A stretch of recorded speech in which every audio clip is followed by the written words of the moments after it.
Good morning. How are you guys doing on this Sunday morning? Just was sitting here thinking about the way that God keeps us from being a part of and participating in and celebrating things that He does not want His people to participate in and partake of. You know, a lot of times I had to learn this. It took me a long time, several years, to really come to this revelation, if you will, that there's a lot of times we we are so want to participate in something, and we so want to be a part of something, um, and we just strive and strive and strive. I'm talking about in church now. We strive so hard to be a part of something when when Yah is clearly saying, "Hey, I don't want you to partake of that," right? And all the while it's we feel like we're being rejected when in actuality we're being protected. There's so many things that I could look back when I first got saved and when I first was running for God, and I just thought that everything that was done in church we were supposed to partake of, we were supposed to participate in. This is what we were taught and told made us good Christians.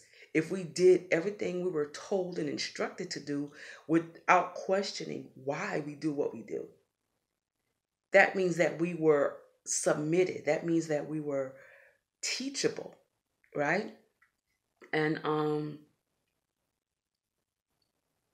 it was frustrating to me as a younger believer because we were taught that participating in and submitting to and partaking of these things and traditions and these rituals and events that we are told and we were taught we're supposed to partake in.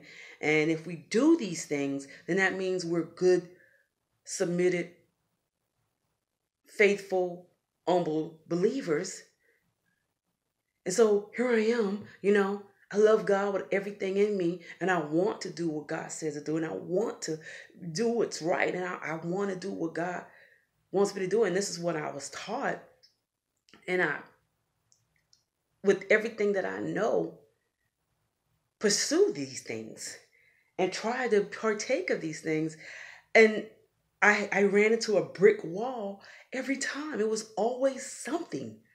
It was always something that would prevent me from participating in these things and partaking. And I'm talking about in church. I'm talking about things that preachers and pastors and bishops and what have you said that I'm supposed to do. We're supposed to do these things. We're supposed to partake of these things. We are supposed to all our resources, all our energy, all our time, all our efforts into these things. And this what shows and proves to God that we are believers and we love Him. So because that was my intent and my motive, I tried. I made every effort. And I tell you, I kid you not, I promise you, each and every time there was a brick wall. There was opposition. There were forces beyond my control that will prevent me from participating and partaking of these things. I mean, when I tell you a brick wall, and I don't know if you guys understand exactly what I'm saying, but I mean a literal brick wall will stop me from participating in these things. And I thought all these years, I thought that there was something wrong with me. I had preachers condemn me from the pulpit, said I was going to hell, literally kicked me out of their church, told me not to come back. And I just thought I was just this heathen woman.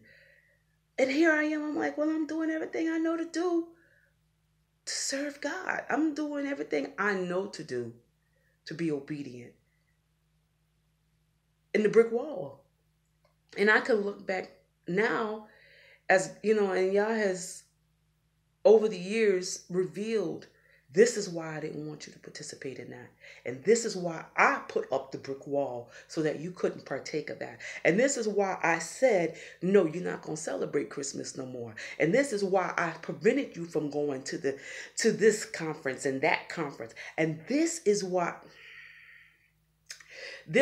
I stopped you from marrying that preacher.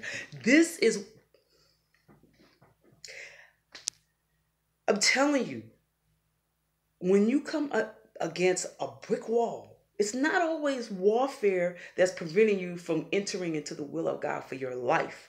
Sometimes the things that we call warfare, that we think is preventing us from entering into something and partaking of something and participating in something, is actually the hand of God. Hear me out. It is actually the hand of God protecting you from partaking of something He does not want you to partake of. You're not going to always see it right then and there. At first, it's going to seem like you're being rejected. It's going to seem like there's something wrong with you. Because I started believing that, hey, you know what? There must be something evil about me. There must be something wrong with me, because I can't ever get into these things. I can't ever partake of these things. God never allows me to participate in these things, because the Yah that I know, if it is His will for my life, He's going to open the door. And if a door is open, do you have to fight to walk in it? When a door is open to a room, do you have to be like, oh, it's so hard to walk over this doorstep and get into this room? No, you just walk in. You just step into the room. If there is something that you are supposed to be in and participate in and partake in, and God opens the door for you, baby, there is no more warfare. You just walk into it. But I promise you, from the ministry school at Potter's House, yeah, I'm putting it out there, to marriages, to a few preachers, okay? Yeah, I've been proposed to by preachers. I've had pastors offer me the pastorate of their church, but I had to sleep with them in order for it to be. And I was like, no, I'm not doing that. Aren't you married? I didn't want any parts of that. But you know, they came at me, hey, woman of God, you need a covering. But they weren't interested in my spiritual well-being. They weren't interested in whether I was saved or not. They were just interested in sleeping with me. And I'm not just talking about those types of scenarios. I'm talking about spiritual things too. God keeps us from things that He knows is going to be harmful, and that's going to cause us harm later on in life. Whether it's physical harm or whether it's spiritual harm. You know, for years before, I don't know, I never really cared about Christmas. I learned on pretty early on, maybe about 11 or so, that there was no real Santa Claus. We grew up really poor. I was the oldest, so my mom and dad separated around that time, and I still stayed with my dad. So, I had to help my dad prepare for Christmas for my younger brothers. And, he came to me and he was just like, hey, you're old enough to realize that, woo, and you help me wrap these presents and, help me to make Christmas for your little brothers. And I wasn't angry about it. I wasn't hurt about it. You know what I'm saying? I wasn't traumatized by, oh, there's no Santa Claus and I won't get Christmas. And a lot of times, a lot of people get in. I don't want to get into the Christmas thing because everybody's going to do what they want to do. But I'm just here to tell you, once I found out that there was no Santa Claus and there was no Christmas for Winona anymore, Winona was not traumatized by that. I promise you. And I'm telling you that happened early on for me. Okay? I mean, a black kid in the hood, we know there's no Santa Claus. Come on now. So no, we're not going to be traumatized. Now, maybe a kid who's sheltered in a certain type of neighborhood or environment may be traumatized, but you really want to try to prepare the kid for reality, because if you start the child out believing in fairy tales, they're going to continue to believe in fairy tales as grown-ups. And they're going to get crushed in real life later on. And that's why these kids go off and go to schools and shoot up their classmates and their teachers. That's why these kids go to concerts and events and just randomly start killing people, because their bubbles have been burst, because they were brought up in this cushioned environment that didn't, and their parents failed to just tell them the real deal about things. You know, if you're going to bring kids into the world, you got to prepare them for reality. That's another video for another time that I really don't feel like getting into. But anyway, back to what I was saying. God protects us from things.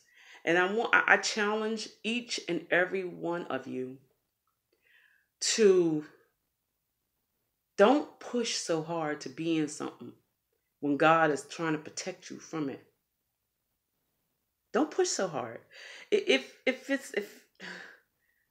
there's a brick wall every time you try to get into something, chances are God is not opening that door for you. God, you're trying to open the door for yourself. You're trying to make something happen for yourself. Excuse me. Don't do that. There's a reason why God is blocking that. And you need to trust him, even if you don't understand why he's doing it. He may reveal to you later on why he blocked it, why he doesn't want you to get that record deal, why he didn't want you to sign that book contract publishing deal, why he didn't want you in that marriage, why he didn't want you in that church, why he didn't want you to partake of that particular event or that holiday, why he took you off that job. Just trust God. Trust God.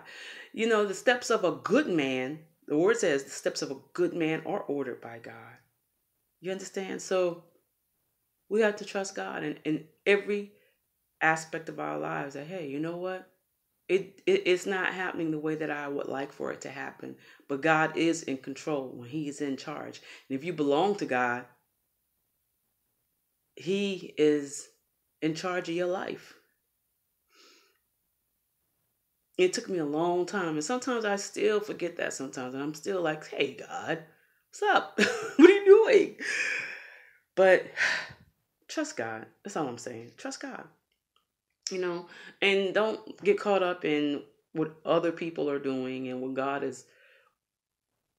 others have going on in their lives, and say, well, Lord, you're doing it for them. Why you don't do it for me? First of all, you don't know if God is doing it or not. Second of all, if God is doing it in other people's lives, that it just may mean that that's what he has for them, but it's not what he has for you. You know, you just trust God. Trust God in everything and all things. Trust God. You know what I mean? Really.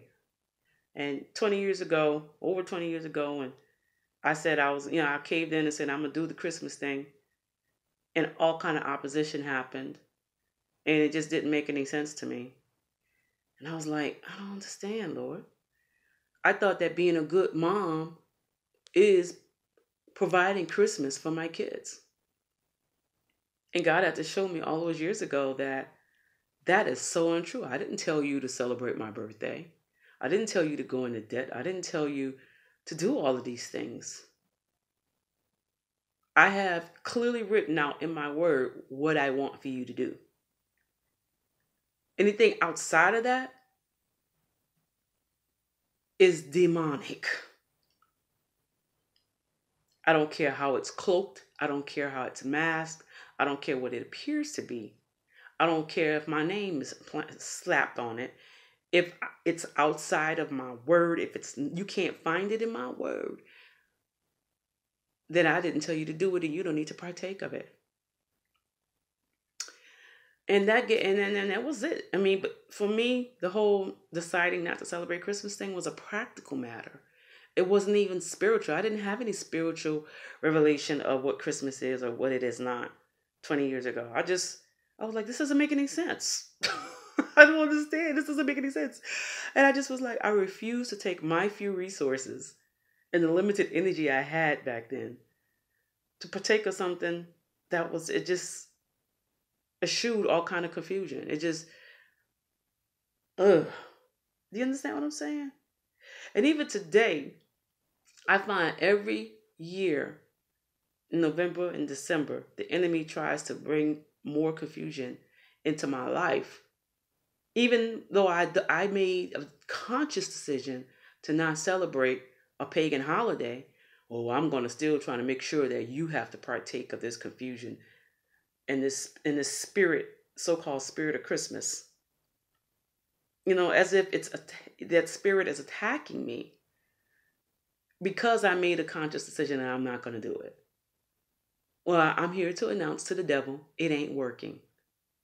No weapon formed against me or my family shall prosper. And I'm not going to be a partaker of your paganism. I'm not going to be a partaker of the stress and the confusion and the depression and the foolishness that's associated with this season. You keep it. Hakobosha. You keep it. I return it to the sender and bind it to you sevenfold. Because no weapon formed against me or my family shall prosper. And every tongue that rise up against me, the word says, I shall refute. So that's what I'm doing right now. You guys have a great Sunday and be blessed.